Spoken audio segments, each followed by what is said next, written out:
Hello wonderful person, this is Anton, and today we're going to be discussing one of the most mysterious regions in the entire galaxy. The center of the Milky Way, or the region referred to as Sagittarius A, which contains the central black hole, but also a lot of other mysterious objects that we still don't really understand.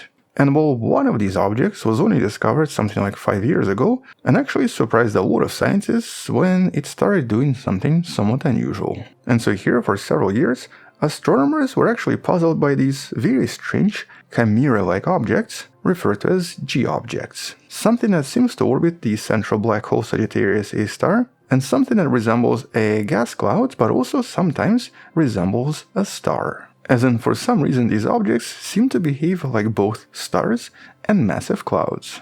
And one of such objects was actually expected to create an enormous fireworks show almost like a decade ago, but instead of falling apart and creating massive emissions, seems to have recombined into a single object and started to resemble a star once again. And so for several years now, scientists have been trying to figure out exactly what's happening in this region, and more importantly, exactly what these objects seem to be, which is essentially what a recent series of studies tried to resolve, and especially this study that was just released in April of 2026 on the gas streamers G1, 2, and 3. And we potentially now have at least one possible answer, or essentially an answer explaining where they possibly came from and how they possibly formed. And so let's talk about this recent study and some of these recent discoveries. But first, let's actually discuss exactly what the mystery in this case is, and more importantly, what this unusual region is actually like.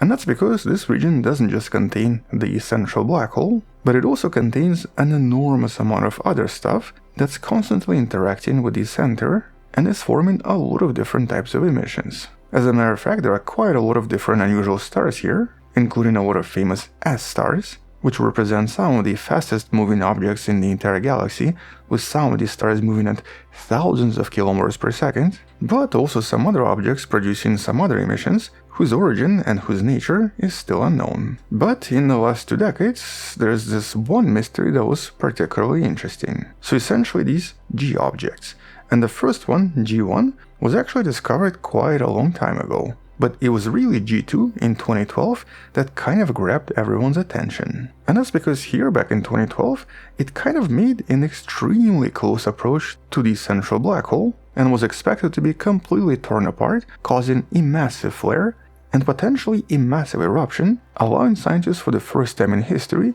to observe an active central black hole right here in the Milky Way. As a matter of fact, here we had a lot of publications and a lot of modeling that tried to understand exactly what we're going to observe when this object is completely torn apart. Here's one of these predictions and simulations from the European Southern Observatory. And so scientists were super excited because it was supposed to happen in 2014. But 2014 came and the gravity did not rip anything apart and did not create a spectacular light show. As a matter of fact, by 2017 we had publications like this: the story of a boring encounter with a black hole. And that's because, basically, nothing happened. Even at the closest approach to the black hole, this object remained intact and then started to basically recombine and actually became whole again, which for the past 8 or 9 years created a major debate. Was G2 just a cloud of gas, or was there actually a hidden star inside holding everything together? And well, since then, scientists discovered quite a few more of these objects, including G3, 4, 5, and 6. We've discussed some of them in some of the videos in the description. And they all seem to share very similar bizarre features. They stretch into these long dusty shapes when they pass very close to the black hole, but then seem to compact back together as they move away. So basically they stretch, they combine, stretch, combine. And they do so every few years, every time they come close to the black hole. And that means that we have no idea what this actually is. How exactly was this produced, where is this coming from, and what sort of an object can this possibly be? And well, back in the days, one of the major explanations was that this was possibly some kind of a hybrid, so not a star, not a dust cloud, but something in between. And so that's where we get this recent study based on the observations of something else that's been known to us for quite some time. Here, researchers from the Max Planck Institute relied on advanced instruments such as ARIES from the Very Large Telescope and actually found another clump of gas very close to the first one, referred to as G2T. which surprisingly seems to follow right behind G2. It's a little bit difficult to see it, but it's basically in this image. And yeah, it is difficult to see because this is 26,000 light years away from us.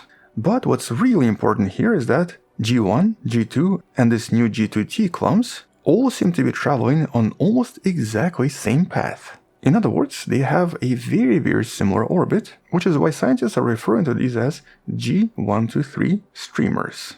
And based on orbital calculations and specifically statistical analysis, the odds of 3 unrelated objects to line up in this way are actually 1 in a million, which implies only one thing. They have to have common origins and specifically a common parent. They must have been formed by a single object. And so, who is this parent? And well, here, by tracing the orbits back, they actually found that they all point to a specific star system. A star system that was actually explored back in 2006 because it's a massive binary right inside the galactic center. A star system known as IRS-16SW. And this is not just a typical star, it's a massive eclipsing binary where two stars move in front of each other, creating periodic pulsations. And here we're talking about two huge stars. Each of them is about 50 solar masses. And they're orbiting so close that they're probably touching, creating what's known as the contact binary. Here, a single orbit between these stars takes approximately 19.5 days. And so this new study claims that many of these G-objects are possibly created by stellar winds coming from this enormous touching binary that's slowly falling apart. And, well, because of this mass, these stars are actually super powerful and create enormous winds. They actually blow off massive amounts of material and are constantly losing a lot of mass. And when a lot of these winds hit the gas and dust orbiting the central region, they tend to create massive shocks that then compress the gas into a lot of these clumps. Now, technically, this is actually how a lot of stars are created as well, but in this case, this is actually on a much smaller scale. But importantly, because this binary star is also orbiting the black hole, it effectively throws a lot of these clumps toward the black hole at somewhat regular intervals. So it's essentially kind of like a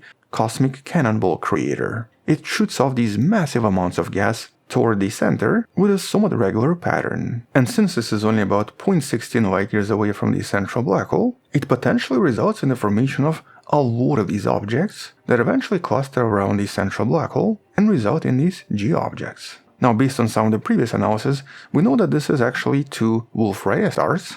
They're extremely hot, luminous, and normally represent just a brief transitional phase in stellar evolution, meaning that they only actually exist for like a million years or so, and eventually transform into something else. But because they're so close to the supermassive black hole, right now they're probably responsible for the formation of a lot of unusual objects. And here, based on the observations, it seems to provide just enough fuel for the black hole to stay occasionally active, because one of these clumps possibly falls into a black hole every decade or so, and may explain occasional emissions, such as the X-ray flares we seem to observe occasionally. And so here it explains what Sagittarius A star is currently eating. Although in this case, there is actually one more mystery. What exactly created these stars, and how did they even end up here? This is actually known as the paradox of youth, because massive stars usually have very short lifespans, and we don't really expect these massive stars to form so extremely close to the supermassive black hole. But based on this discovery, it seems that they were formed here, and then somehow became a binary system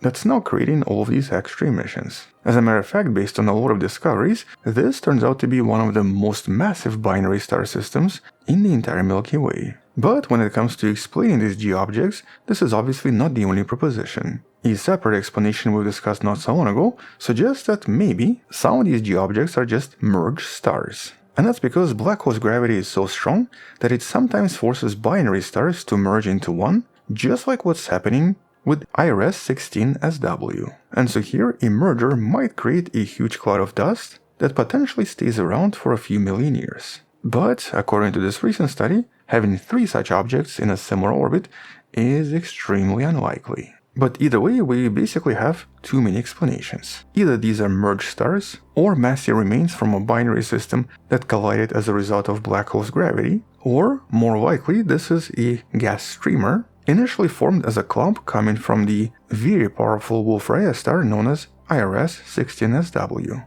which essentially forms a kind of a pseudo-star, as these massive emissions interact with the extremely dense gas that surrounds the black hole. Although intriguingly, both explanations involve binary stars, which technically brings us to another discovery from not so long ago. Up until extremely recently, we actually have not seen any binary stars anywhere around the black hole. Scientists only saw single stars, and this was a little bit strange because most massive young stars normally form as pairs. Actually, the majority of stars in the Milky Way are binaries. But not so long ago, astronomers finally confirmed a system known as D9 that seems to be a binary, and definitely proved that binaries can exist, but the black hole is just constantly trying to destroy them. And so it either forces them to merge, or sometimes swallows one of the stars and kicks the other one out of the galaxy. This is what we usually refer to as hypervelocity stars. You can learn about some of the recent discoveries about these stars in one of the videos in the description. But in this case, the discovery that these particular objects seem to be also directly connected to a very famous binary is definitely a huge step forward in trying to understand exactly what's happening here. Now obviously we have no idea how the other G objects formed, the ones discovered not so long ago, but assuming the study is correct, G1, 2, and newly discovered G2T objects might have formed as emissions from this extremely powerful binary star, which basically connects the typical life of a star with the feeding process of a black hole into one big underlying picture. And in this case, it also suggests that it was actually the black hole that potentially created the star, because it was able to attract a lot of gas around itself, and eventually some of this gas collapsed into this extremely massive binary system, and it's now the binary system that's throwing off a lot of mass toward the black hole and is slowly feeding it in the process, making this a somewhat bizarre but also somewhat interesting relationship. But for observational astronomy, the most exciting part is going to happen in 2031. And that's because, based on the calculations here, the newly discovered G2T object is expected to make its closest pass to the black hole in the middle of 2031. And at this point, a lot of astronomers are probably going to be watching the space in order to see how it behaves and what happens to it. And so, assuming it does the same thing that G2 object did, here we can potentially confirm its origin and possibly solve this mystery once and for all. But if we get lucky, it might also fall into the black hole and create a massive flare incomparable to anything else we've seen so far. Although at least for now, as of 2026, that's all we know. As we'll learn more, I'll definitely come back and discuss this again, and we'll definitely have more videos about G objects sometimes in the future. On that note, thank you for watching, subscribe, come back tomorrow to learn something else, support this channel on Patreon where you can find additional videos without any ads and can DM me directly, or by joining a channel membership that grants you early access and a few additional videos. You can also support this channel by buying the Wonderful Person t-shirt in the description below. Stay wonderful, I'll see you tomorrow, and as always, bye bye.